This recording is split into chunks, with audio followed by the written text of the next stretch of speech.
En l'an 2000, il s'est volé pour plus de 600 millions de dollars sur les rayons des magasins au Québec.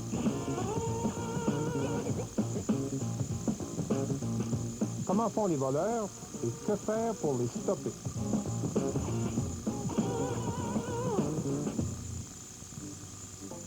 Chaque jour, à chaque seconde, quelqu'un, quelque part, vole un article sur les rayons d'un magasin. Le phénomène du vol est universel et bien sûr, en bout de ligne, c'est vous et moi, consommateurs ordinaires, qui devons absorber la facture par une majoration de prix. Je suis Jacques Duchesneau et je serai votre guide au cours de cette émission spéciale. Durant la prochaine heure, nous allons examiner le phénomène du vol dans les commerces. Comme vous le verrez, une quantité importante d'articles de toute forme, nature, valeur disparaissent avec une déconcertante facilité. Les petites boutiques sont des proies faciles pour les voleurs à l'étalage.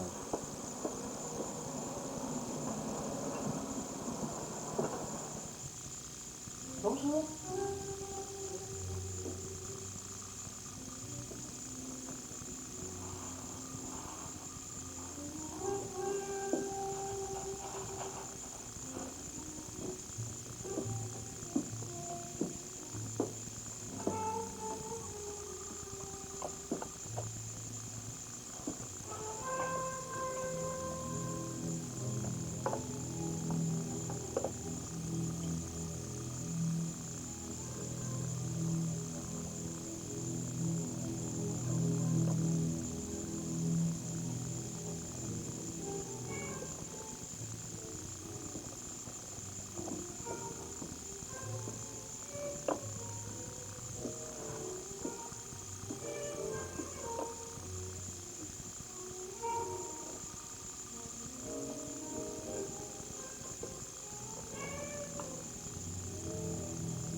Au revoir.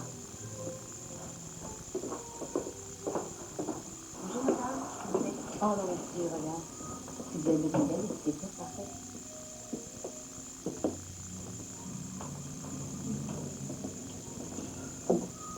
Merci. Au revoir. Cette boîte a été découpée et munie d'élastique pour former un clapet qui s'ouvre et se referme automatiquement. On n'a qu'à emballer la boîte comme s'il s'agissait d'un cadeau et on passe incognito. Les experts du vol ont plus d'un tour dans leur sac. Comme pour la scène de vol précédente, des reconstitutions jouées par des comédiens nous feront découvrir leurs petits secrets. 45% des commerces utilisent des étiquettes anti-vol pour se protéger des voleurs.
Alors, le manteau que je porte au premier abord a l'air tout simplement d'un manteau très ordinaire. Vous allez voir, lorsque je vais l'enlever, c'est un manteau un peu spécial.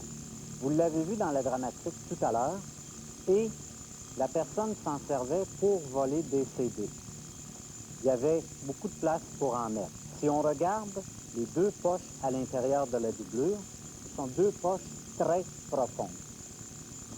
Alors, en plus, ces deux poches-là sont doublées de façon à être anti-détecteurs. C'est-à-dire que le voleur, lorsqu'il a mis la marchandise à l'intérieur, même si la marchandise est étiquetée avec des étiquettes dites électroniques, lorsqu'il sort du magasin, il peut sortir tout à fait en ayant l'air, encore une fois, d'un client et va passer à l'intérieur des détecteurs et la marchandise ne sonnera pas.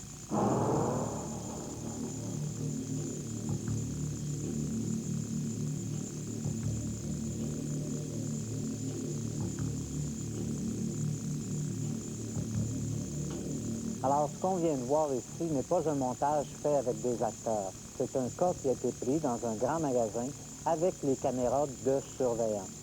Je dois avouer que c'est quelque chose qu'on ne voit pas très souvent. C'est-à-dire, on voit un père de famille qui se sert d'un de ses enfants pour dissimuler de la marchandise. Ce qui est un peu surprenant aussi, si on regarde comme il faut, à un certain moment donné, le jeune enfant ressort la marchandise et la replace ailleurs, comme s'il savait que ce qu'il est en train de faire n'est pas tout à fait correct. C'est pas une chose courante. Et c'est le genre de personne qui, lorsqu'on l'intercepte, va dire « Ah, je ne l'ai pas vu faire, c'est mon fils qui a volé ». Mais lorsqu'on a des films comme ça, c'est très difficile pour eux de deviner ce qui s'est passé. Les supermarchés perdent plus de 3 millions de dollars par année en marchandises volées.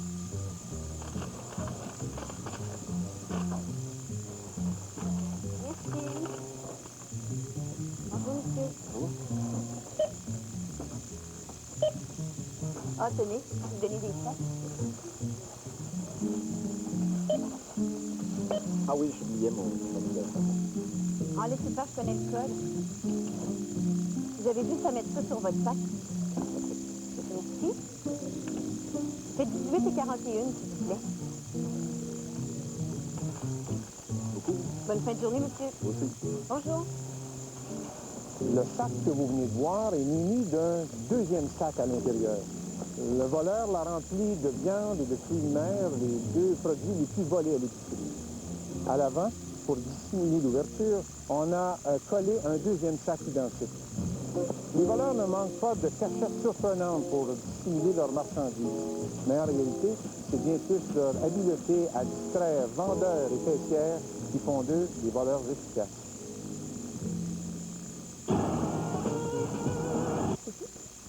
27 et 60, s'il vous plaît.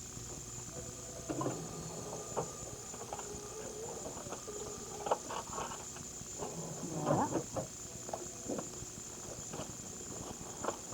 Merci. Au revoir. Bonjour, monsieur. Je trouve que c'était très, très joli. Je devais être étudiante en théâtre ou cinéma. Ça vous fait 5 et 74, c'est ça. Exclusez.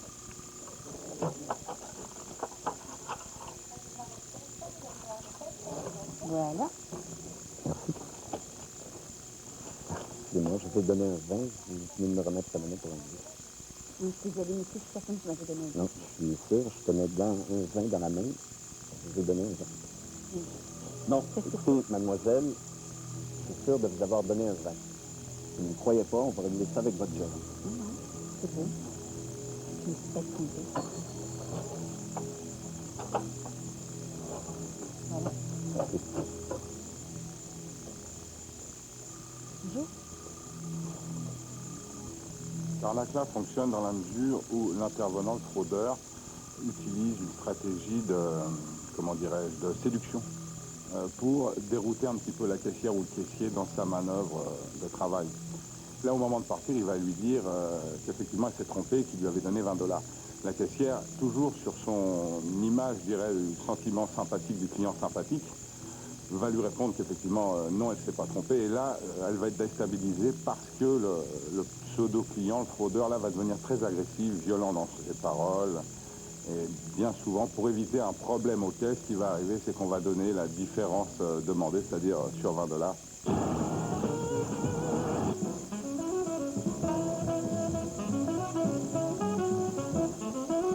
Un voleur, c'est embêtant. Deux voleurs, c'est redoutable. Puis, je cherche un disque de Miles Davis qui a enregistré avec Charlie Parker. Je ne me souviens plus du titre. Ce serait pas une de la série Bird Eye, ça? Non, il me semble qu'il a enregistré ce live en Europe, genre Paris-Berlin. OK. On va demander à Sébastien d'écouter avec moi en jazz. Sébastien, merci, Sébastien. Je cherche un disque pour Miles Davis et Charlie Parker. On joue ensemble live en Europe, Paris-Berlin. Non, mais je pensais que c'était Paris-Berlin, mais c'est en Europe. Ça m'étonnerait que Parker puis Davis ait fait quelque chose en Europe. Ça regarde pas. Donc, Davis.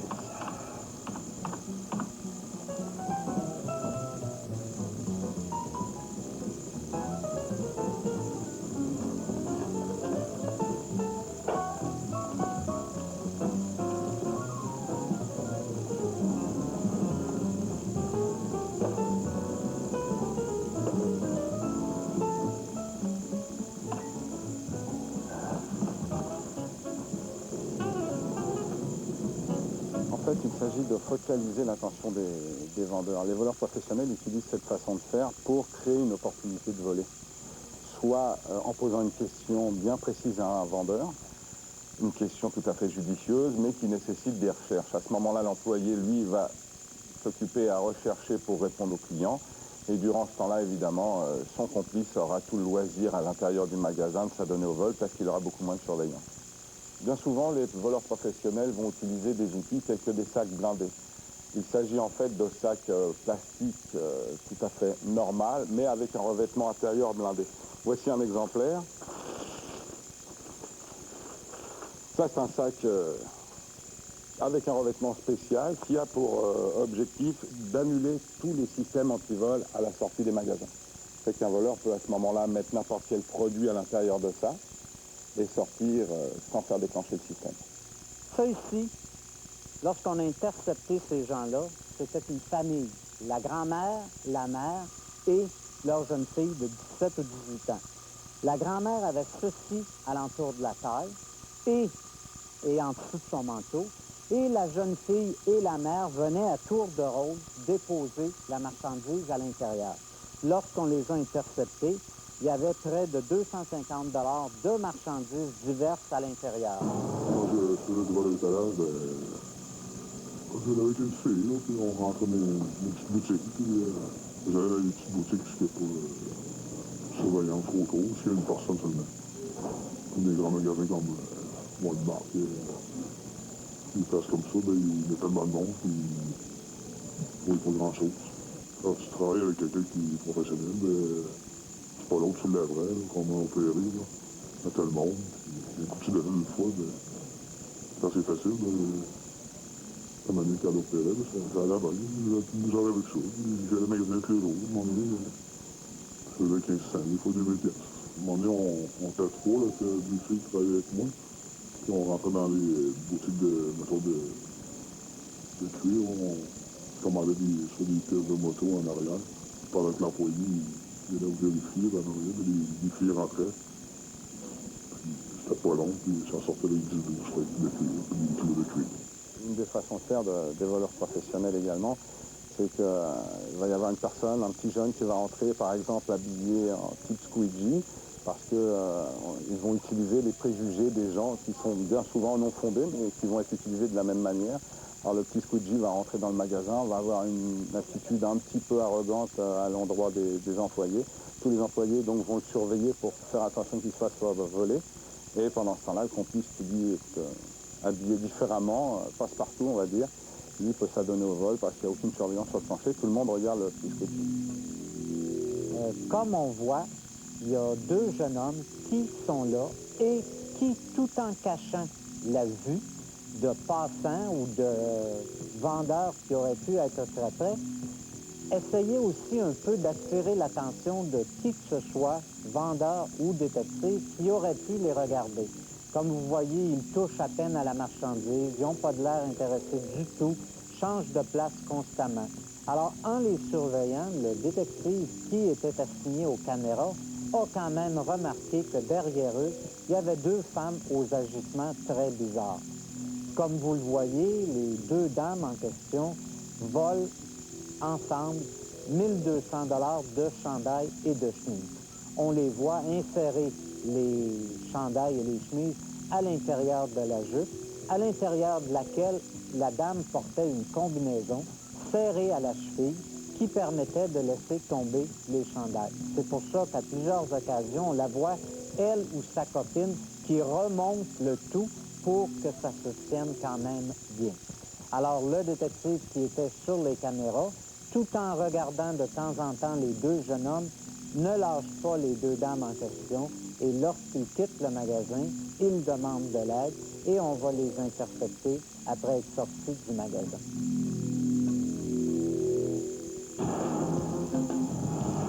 Après la pause, comment obtenir 2 caisses de bière pour le prix d'une?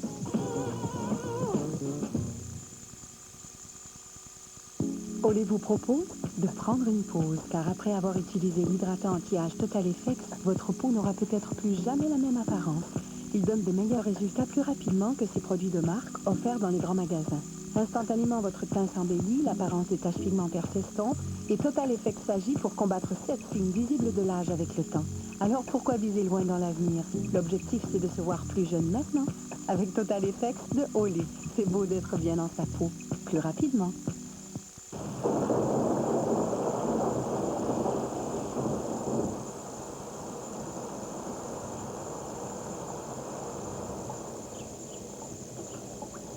Protection par Tampax. Si vous rêvez de corps superbes qui durent longtemps, il vous faut le bon physique. Ce genre de physique-là, la série Volume 20 heures de physique. Elle vous donne pendant 20 heures plein de volume et de corps. Oui, ce genre de corps-là. La série Volume 20 heures de physique. Donnez à vos cheveux le physique qu'ils méritent. Si la peau de bébé était plus au sec ici, y aurait-il un plus grand sourire là? Et si sa couche laissait pénétrer l'air ici, en emprisonnant l'humidité là, y aurait-il encore plus de sourire ici? Probablement si bébé porte une couche Huggies. Elle garde la peau plus au sec que toute autre couche. Et ça, c'est très important pour une peau en santé. Bébé pourra donc s'amuser en tout temps. Huggies, parce que plus la peau est au sec, plus bébé est aux anges.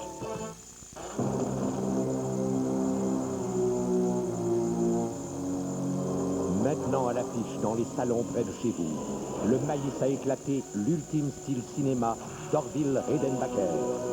Notre sachet à verser vous permet d'ajouter toute la garniture au beurre que vous désirez. Rien ne vous offre plus de fraîcheur et de saveur de beurre. Le maïs a éclaté, l'ultime style cinéma d'Orville Redenbacher. Encore meilleur qu'au cinéma. On attend le signal. Le cochon en direct Nightclub. C'est Jérôme maintenant branché à Centrale. Jusqu'à 10h le matin. C'est à vous, DJ Stéphane Filiatro.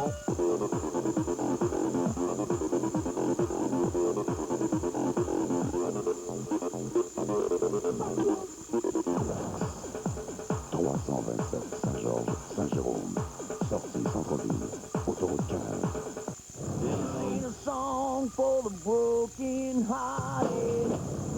It's my life now or never. I'm coming back.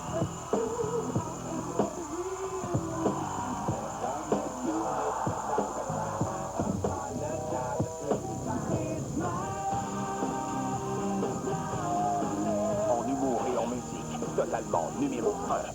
93.9, c'est quoi? Pourquoi les agents Remax ont-ils tant de succès quand vient le temps de vendre ou acheter votre maison? Ils sont nés pour ça. Futurs agents Remax, bien joué. 27e heure, le sujet maîtrise le téléphone cellulaire. Il démontre des aptitudes pour l'immobilier très tôt. Fascinant. Identifié, Tim Tudor. Exact. Les agents Remax possèdent en moyenne plus de 13 années d'expérience et leur habileté à servir les clients leur vient naturellement. Remax.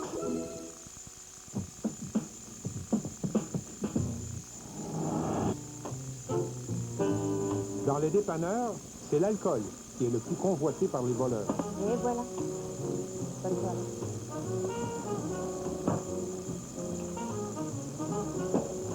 C'est 27 et 60, s'il vous plaît.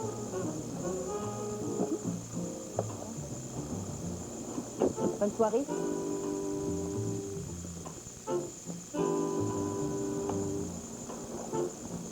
c'est 4,95. Je viens de me rappeler que mon beau-frère disait déjà que mon Fun Export, je peux aller la changer. Oui, oui, allez-y.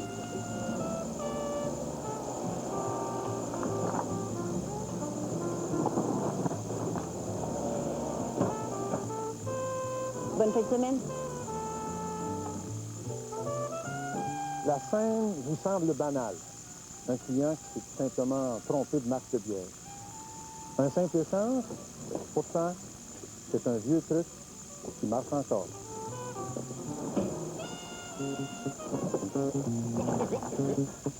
Mademoiselle? Mademoiselle? Oui, un instant. Voilà. Mademoiselle, je vais prendre un verre de vin rouge. De rouge, parfait.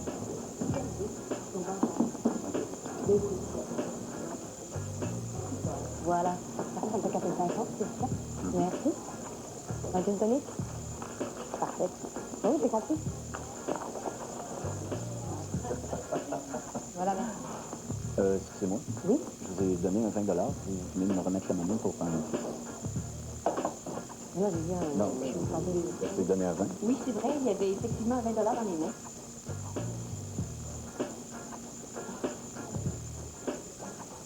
Ah, oui, désolée. Excusez-moi. Voilà. Ah, merci.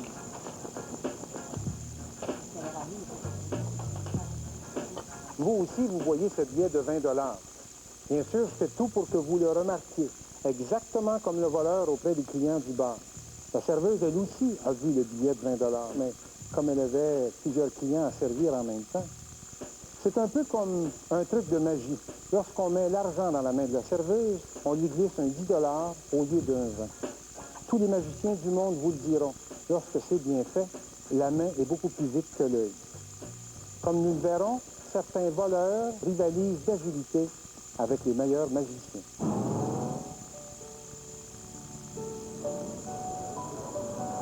Excusez-moi, mademoiselle. Oui, monsieur. Cette bague-ci vaut combien? Celle-ci, 800 $. OK. C'est possible de la voir? Oui, bien sûr.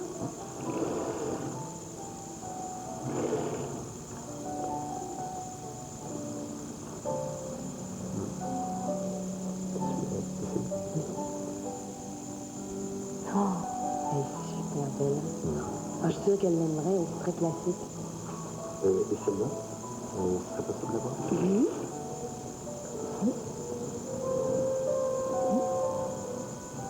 C'est bon?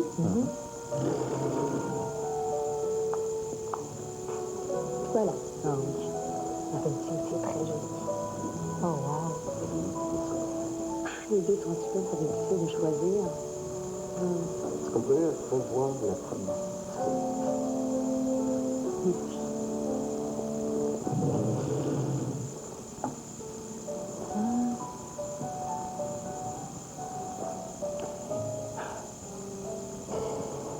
Oh, je pense que j'en ai perdu. C'est plus son genre, c'est un peu plus délicat. C'est ça? Je sais pas. Écoutez, on penche pour celle-là. C'est un cadeau pour ma femme. Je voudrais être sûr de lui faire plaisir. Est-ce que vous pensez que je peux l'avoir dans un écran pour voir lesquels ça? Oui, tout à fait.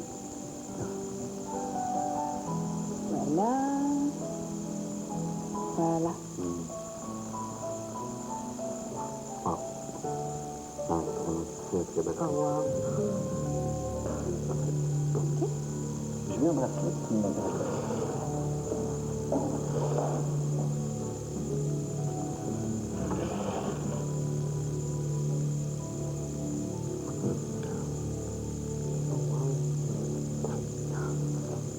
Excellent, je prends. Possible de l'emballer avec la bague? Je dois passer au guichet, je vais faire un virement et je reviens tout de suite. D'accord. Bye.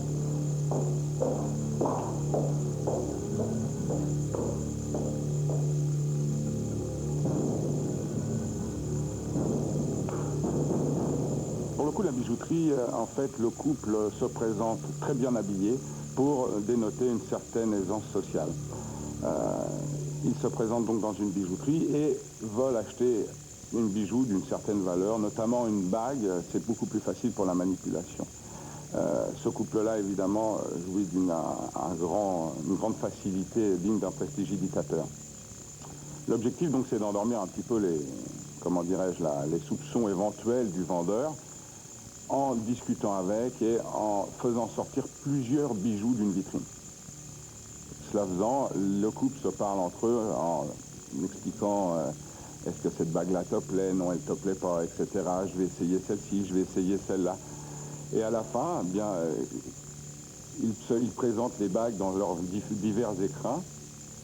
Quand ils repartent en disant bah, je vais y réfléchir, on reviendra plus tard pour acheter, les écrins sont toujours là. Malheureusement, les bagues ne sont plus dans les écrins. Et le vendeur, en général, pensant qu'il va faire une vente assez rapidement et très intéressante, se retrouve juste avec ses écrins vides sans les bagues. C'est ce qu'on appelle un lit dans un sac, parce que ça contient ordinairement une douillette, des têtes d'oreiller et des draps. Cependant, ce que les gens ont fait avec ça, les professionnels, ils ont enlevé une partie de la douillette, ils ont collé le tout sur une boîte et ça devient une boîte qui peut contenir de la marchandise sans qu'on la voie. Alors, ce qu'on fait, c'est pas insérer la marchandise comme ceci. Ce que les voleurs faisaient, c'est qu'ils plaçaient la douillette sur différents items, entre autres des outils. Lorsqu'on a intercepté ce voleur-là, il a été intercepté dans une quincaillerie et il avait volé 6 ou 7 appareils électriques, tout simplement en déposant sa boîte sur ces appareils électriques-là. On peut être porté à dire, écoute, c'est très évident, une douillette dans une quincaillerie, mais il faut savoir que dans ce centre d'achat-là, il y a juste en face de la quincaillerie un magasin qui vend des douillettes comme celle-ci. Alors, c'est très commun pour eux de voir des gens qui sortent du magasin d'en face pour s'en venir. On a vécu quelque temps un individu qui volait des télévisions. Il avait acheté une première télévision, donc il avait une facture, et il est allé porter la télévision dans son auto. Il est revenu une deuxième fois, il a pris une autre télévision, puis il est ressorti en passant aux caisses avec sa facture pour prouver qu'il l'avait payé. Et à un moment donné, il avait été repéré par les caméras, puis quand ils l'ont arrêté, il se préparait à sortir avec une troisième télévision, toujours avec la même facture, à une caisse différente. Mais là, les caméras l'avaient déjà repéré, les détectives du magasin, donc on a procédé à son arrestation. D'où l'importance que notre système de sécurité soit au point d'avoir. Les grandes quincailleries dépensent en moyenne 50 000 $ en caméras de surveillance.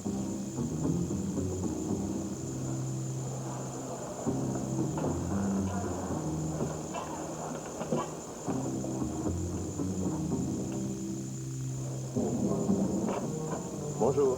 Salut, je ramène un four micro-ondes. Il est défectueux? Non. Simplement qu'on ne l'aime pas. Ah, bon, on va prendre votre facture. Attends, je vais oublier la maison. Bon, je vais devoir vérifier avec la sécurité. Je reviens tout de suite parce qu'ici, on vérifie toutes les réclamations. On n'a pas le choix. Ce sera pas long. Je reviens dans 2 petites secondes. Bougez pas. Attendez, je pense que ça doit être dans l'auto. Je vais simplement les vérifier. Je reviens tout de suite. C'est bon? Voilà. Attendez-moi. Malheureusement, les faux remboursements, on a un problème avec ça. On les contrôle de plus en plus. Chez nous, on a un système de caméras aux entrées. Chaque entrée de magasin est couvert par un système de caméras.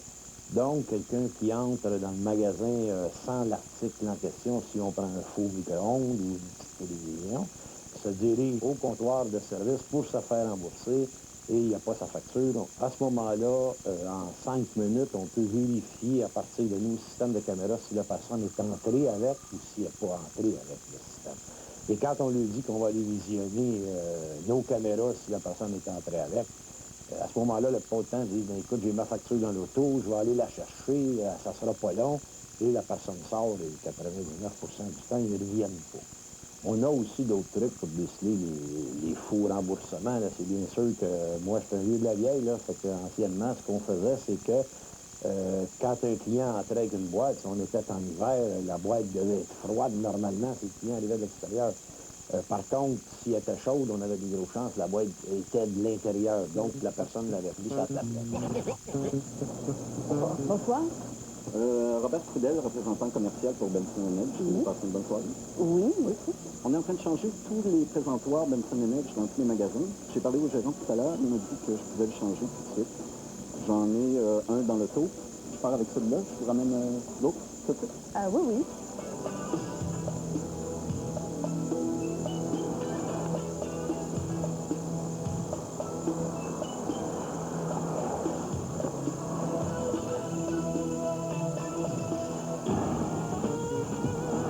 Lorsqu'on voit entrer quelqu'un avec un sac comme ça, on se dit, il n'y a pas de danger, le sac est plein. En fait, le sac est complètement vide.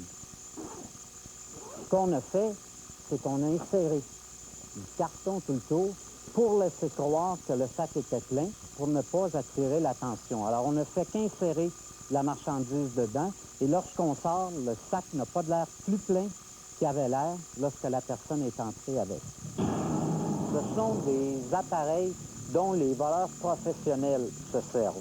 Le voleur à l'étalage, le commun des mortels, monsieur et madame tout le monde, lui va ordinairement insérer la marchandise dans ses poches. Si c'est une femme, c'est dans sa sacoche. Certains hommes vont le mettre à l'intérieur ici ou tout simplement à l'intérieur des manteaux. Après la pause, avez-vous le profil du voleur?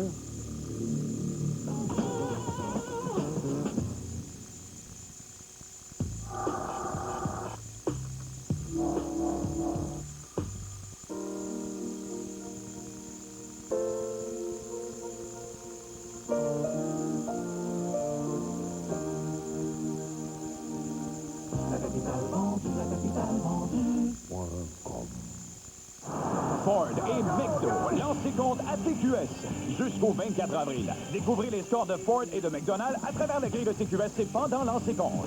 Inscrivez les scores sur le coupon de participation dans la presse. Et vous pourriez gagner un Ford Escape XL Sport 2002 d'une valeur de 23 000 $. Déposez votre coupon chez McDonald's. Et vous serez en plus admissible pour une soirée dans une loge au Centre Molson. Restez branchés à C'est quoi pour connaître les gagnants. Avec Ford et McDo, tout le monde lancez compte à TQS. Je vais encore casser la glace avec un parfait inconnu. Tu veux casser la glace avec moi? Comment ça va? Je vais casser la glace avec vous. Je peux te le mettre sur la tête?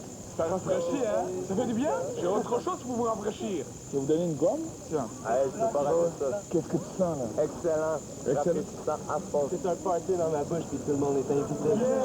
Faut pas être égoïste, là. On va le partager avec d'autres personnes, hein? Ah non, regardez la glace avec la nouvelle gomme extra menthe polaire. Bravo! La mini-fourgonnette Sedona de Kia. Moteur V6 et boîte automatique à sa rapport. De la place en masse pour tête. Un vis de sécurité anti-impact 5 étoiles pour protéger toute la famille. Et la seule garantie complète de 5 ans pour protéger votre investissement. La nouvelle Sedona de Kia. Puis, qu'en pensez-vous, Madame David? Je l'achète. C'est bien. Faites-en l'essai vous-même pour être sûr. Wow! Notre agent a mis notre maison sur Internet. Puis l'adresse aussi. C'est pratiquement juste la capitale qui fait ça. Bien, on a déjà des visiteurs. Avec les garanties que l'agent de la capitale offre, on va la vendre rapidement. La capitale vendue. Quand l'enseignement devient un métier dangereux, on doit faire appel aux suppléants. Mais à l'université, il y a des joueurs de football et leur entraîneur. On a tous intérêt à avoir une équipe qui gagne. J'espère que vous allez lâcher un peu la bride à mes joueurs. Il devra se battre contre un adversaire de taille. Ce sont des anabolisants. Il y a contrôle antidopage tout à l'heure, prélèvement d'urine. Et tout un réseau de trafiquants. De la diplomatie, ça attend. Le suppléant 3. Que le meilleur gagne. Ce jeudi 20h à TQS. Est-ce qu'on peut être à la fois un soldat et un père? Une histoire de courage. Peut-être qu'en se surpassant dans un de ces rôles, on se surpassera dans d'autres. D'amour. Savez-vous ce que dit le plus souvent un soldat américain avant de mourir au combat? Dites à ma femme que je l'aime. Et de loyauté. Nous reviendrons tous ensemble au pays. Les créateurs de Braveheart, Mel Gibson. Je le jure devant Dieu. Nous étions soldats. Dès le vendredi 1er mars dans les cinémas.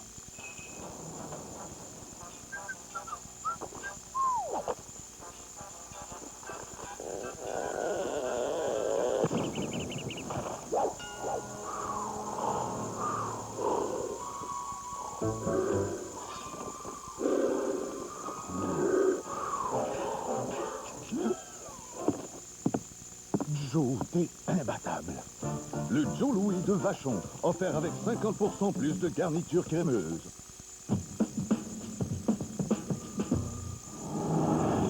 Dans les quincailleries, les articles les plus volés sont les outils électriques et tout ce qui est numérique. CD, DVD et consoles de jeux. On dit toujours que le voleur à l'étalage est monsieur et madame tout le monde. Par contre, en fait, le voleur à l'étalage, ordinairement, donne des signes avant-coureurs. Lorsqu'on parle d'un client, un client qui veut acheter un CD ou une cassette ou quoi que ce soit, va ordinairement regarder la marchandise qu'il veut acheter. Le voleur à l'étalage, lui, au moment où il l'a dans les mains, ce qui est intéressé de savoir, c'est est-ce que quelqu'un le regarde. Alors, il va être porté à regarder alentour. La majorité des voleurs ne se comportent pas comme un client régulier. Ne me demandez pas comment un client régulier se comporte. Les marchands savent, eux, comment leur client régulier se comporte et ordinairement vont dire « Oups, celui-là n'agit pas comme les autres ». Alors, que ce soit un détective qui le décèle ou un employé du magasin qui a été formé, ils vont réaliser que ce client-là n'agit pas comme les autres. Que ce soit parce que ses yeux vagabondent ou que ce soit son attitude nerveuse, il donne des signes avant-coureurs qu'il a volé ou qu'il est en train de voler. Par exemple, un commerçant peut se méfier s'il remarque qu'une personne vient plusieurs fois par jour dans son magasin. Ça peut sembler banal, mais un client normal n'agit pas de la sorte. Il entre dans le magasin, il achète ce dont il a besoin, puis il repart et ne revient plus. Un autre signe avant-coureur, quelqu'un qui a déposé son sac à main sur la partie supérieure du panier et qui accumule tout près des items de petite taille, mais de grande valeur. Un commerçant peut aussi se méfier de quelqu'un qui regarde constamment autour de lui plutôt que de s'intéresser au contenu ou au prix de la marchandise. Quelqu'un qui circule dans les allées avec un sac ouvert à la main ou à l'épaule peut être suspect. On peut penser que dès que le champ sera libre, cette personne aura tout le loisir d'enfouir sans difficulté de la marchandise dans son sac. Aussi suspecte, la personne qui est vue souvent dans le magasin, qui erre dans les allées sans but précis et qui repart sans ne jamais rien acheter. Le succès d'un service de sécurité réside au fait de penser qu'un service de sécurité, c'est un investissement et non pas une dépense. Il m'est arrivé de faire une formation dans un magasin de vente au détail, une formation qui devait durer 2 jours, et au bout d'une journée, la directrice du magasin m'a appelé en me disant qu'elle renonçait à la suite de la formation parce qu'aucune arrestation n'avait été faite. Or, on n'était qu'en formation, il est évident que ça peut être payant, mais ça prend une certaine période d'adaptation et de formation. La disposition des produits est très importante dans la lutte contre le vol à l'étalage. Les coffrets DVD sont à proximité des employés pour qu'ils soient mieux surveillés. La disposition des présentoirs également à hauteur d'œil afin de pouvoir surveiller. Les présentoirs disposés en allée afin de surveiller les allées. Les agents de sécurité également, en civil ou en uniforme. Et les panneaux de détection situés à la sortie des caisses. Alors, les qualités d'un bon agent ou de ce qu'on appelle un détective de plancher, c'est premièrement avoir un bon sens d'observation.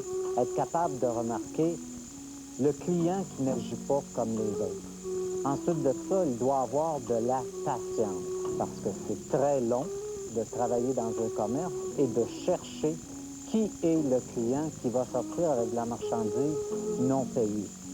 Il doit aussi être capable de travailler seul, sans parler aux employés, parce que si on a quelqu'un qui se promène sur le plancher et qui parle à tous les employés, c'est sûr que le voleur va dire « Oups, lui, il connaît beaucoup de monde ».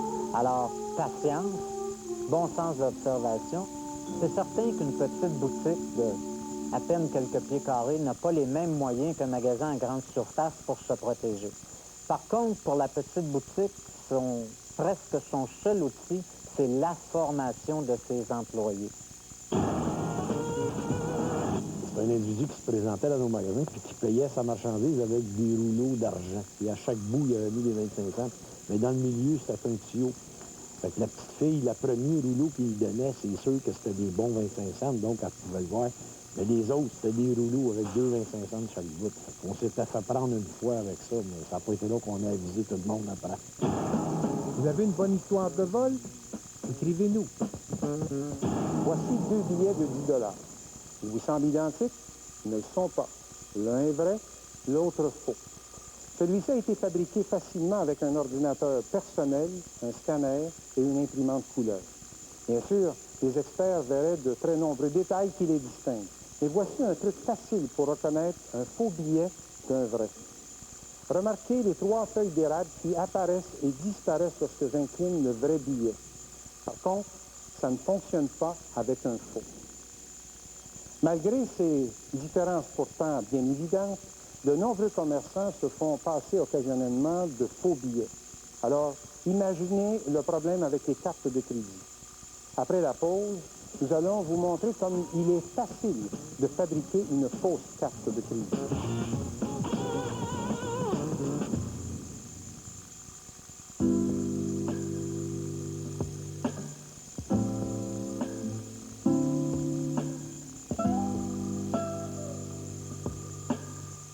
Partez sans payer avec la...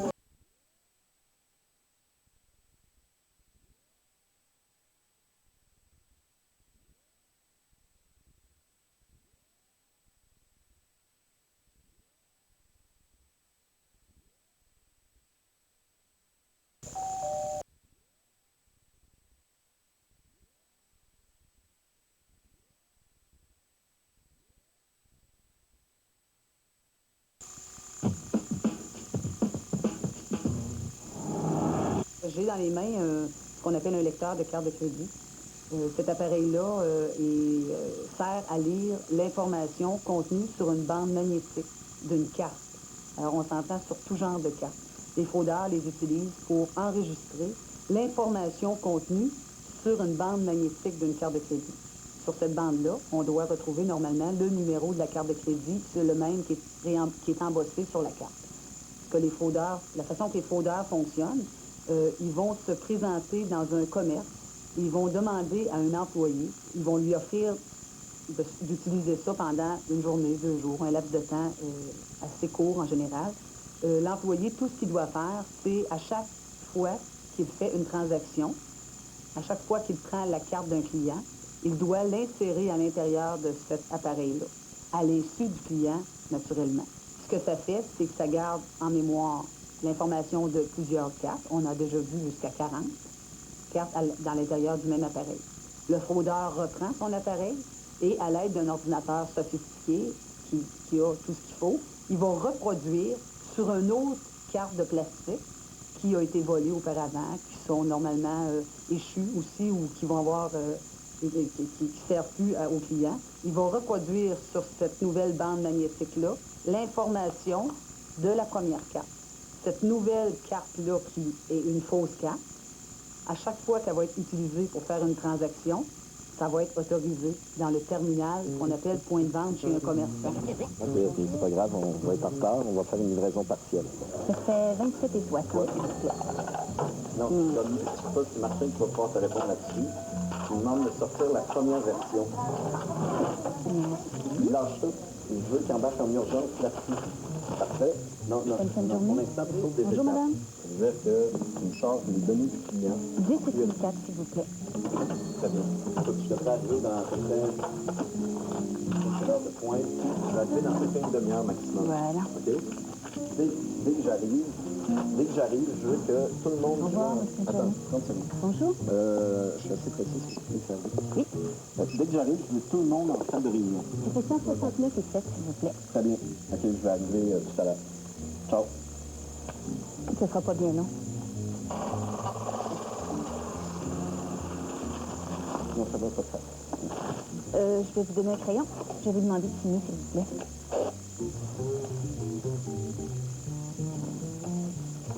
Merci beaucoup. Bonne journée. Bonjour, madame. Là, on a affaire à une personne, encore une fois, bien habillée, avec un cellulaire et qui téléphone devant les vendeurs, devant la caissière, afin de donner l'image d'un homme d'affaires très occupé et avec de gros moyens, vu son aspect extérieur. À ce moment-là, une fois qu'il a réussi visiblement à convaincre les employés du magasin qu'il est un homme d'affaires pressé, il va acheter des produits très onéreux et va exercer une certaine pression sur le caissier ou la caissière pour éviter que celui-ci ne fasse des contrôles, soit contrôle de manière exacte les signatures sur le reçu de la carte de crédit ou à l'endos de la carte de crédit, ou éventuellement les numéros qui vont sortir sur le reçu par rapport aux numéros qui sont inscrits sur sa carte. C'est très important que les commerçants gardent la carte de crédit dans leurs mains jusqu'à la fin complète de la transaction, qui va leur permettre de vérifier la carte dans sa totalité pour voir si tous les éléments sont corrects. Et par la suite, faire une comparaison avec le numéro qui apparaît sur la facture et vérifier vraiment si le numéro correspond. Par la suite, on fait signer le client, on vérifie si la signature se ressemble. Par la suite seulement et à la fin complète, on remet la carte au client. Normalement, les commerçants font tous ces détails-là, ces étapes-là. Je ne crois pas qu'un commerçant soit victime de fraude. Les voleurs à l'étalage, c'est un gros problème. Mais dans beaucoup de commerces, ce ne sont pas tant les clients qui volent que les employés de l'entreprise. Dans ces magasins-là, le vol vient de l'interne. Et de ce fait, les conséquences sont encore plus dévastatrices. Parce que ce type de vol mine la confiance du patron envers ses employés. Les voleurs qui volent de l'interne ont un avantage de taille, soit celui de bien connaître les lieux, les faiblesses du système de sécurité et les habitudes du patron.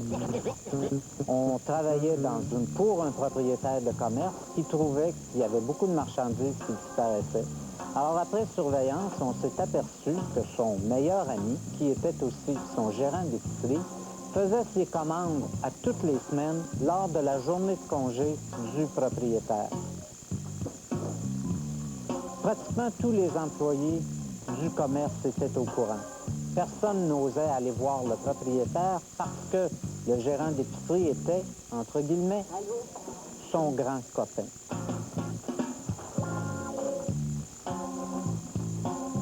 Il y a une employée qui nous a laissé savoir, écoutez, vous cherchez de la marchandise qui disparaît, surveillez donc le gérant d'épicerie.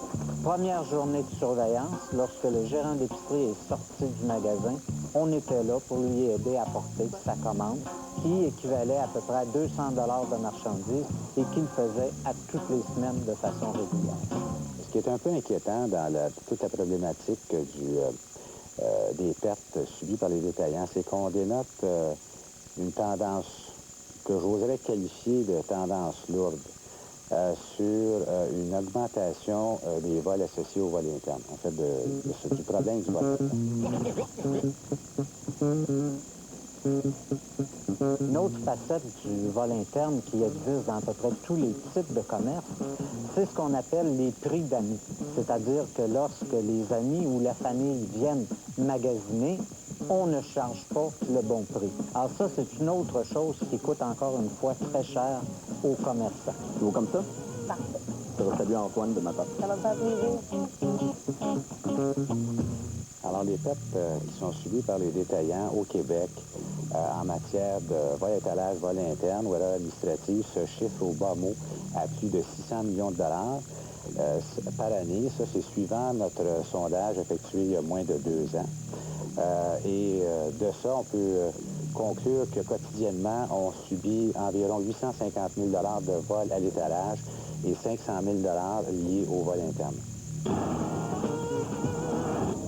Après la pause, que vous arrive-t-il si on vous attrape à voler?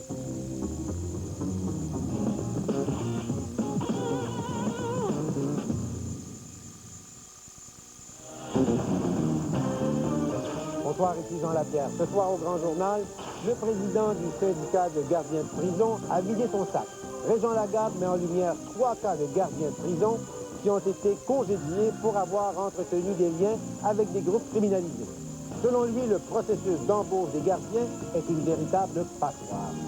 Importante descente policière au Québec et au Nouveau-Brunswick contre les Hells Angels. Plus de 400 policiers ont participé à une opération qui a mené à l'arrestation d'une 60aine de personnes, dont 6 membres en règle des Hells Angels de la région de Québec. Au Nouveau-Brunswick, une 40aine de perquisitions ont été effectuées. Québécois envisage de mettre à pied plus de 600 employés chez Vidéotron. Les activités d'installation de câbles seraient confiées à des sous-traitants, une annonce qui arrive au moment même où les négociations sont en cours pour le renouvellement de la convention collective. À tout de suite.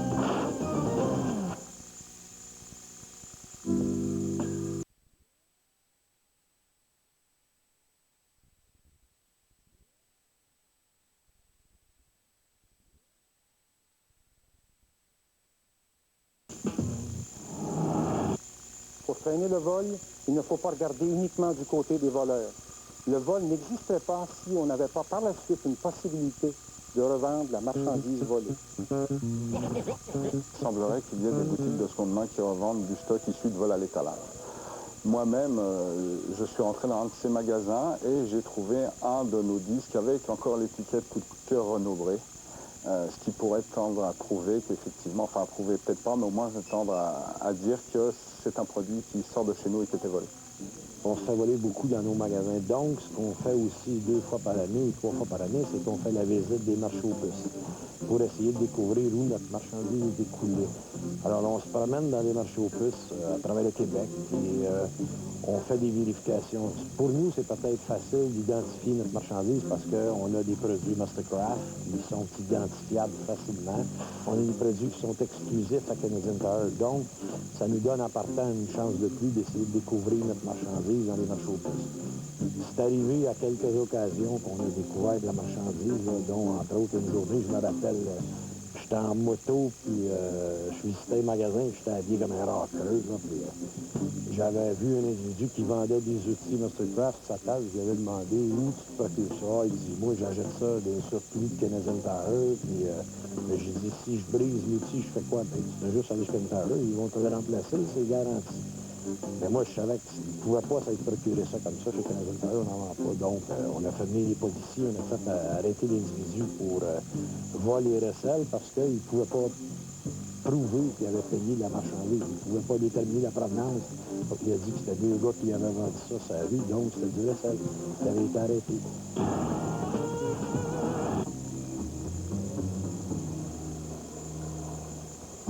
Alors, lorsqu'un consommateur ou une consommatrice est arrêté sur les lieux d'établissement après avoir commis un vol à étalage, règle générale, cette arrestation-là se fait par des employés qui sont souvent qualifiés comme des acheteurs mystères. C'est des gens qui sont habillés comme vous et moi.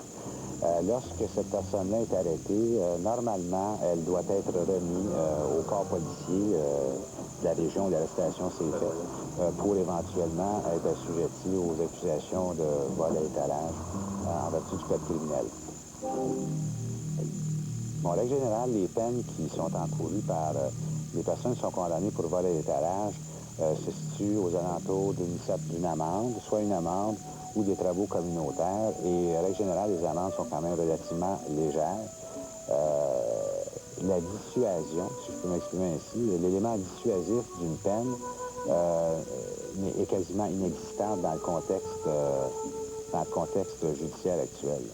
Ils savent que les sentences sont très minimes en partant. Donc, monsieur, madame, tout le monde s'asseye.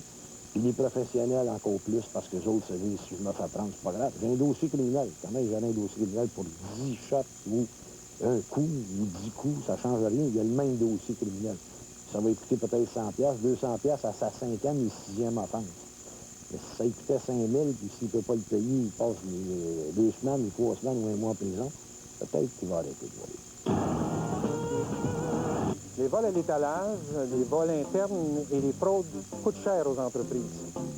Malgré tout, les pertes subies par les compagnies ont diminué au cours des dernières années.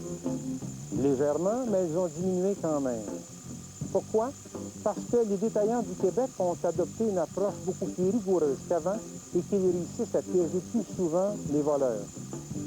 Une seule approche n'a pas été privilégiée. Ils font maintenant appel à une panoplie de mesures. Et ces mesures ne sont pas uniquement répressives, elles sont aussi éducatives. Malgré tout, il ne faut pas se tromper. Les voleurs réussiront toujours à déjouer les systèmes de surveillance, même les plus sophistiqués. Ils ont beaucoup d'imagination, comme nous l'avons vu au cours de l'émission. Si nous voulons réduire le nombre de voleurs, nous devons réussir à faire partager des valeurs telles l'intégrité, la loyauté et le respect des biens d'autrui. Vous avez une bonne histoire de vol? Écrivez-nous.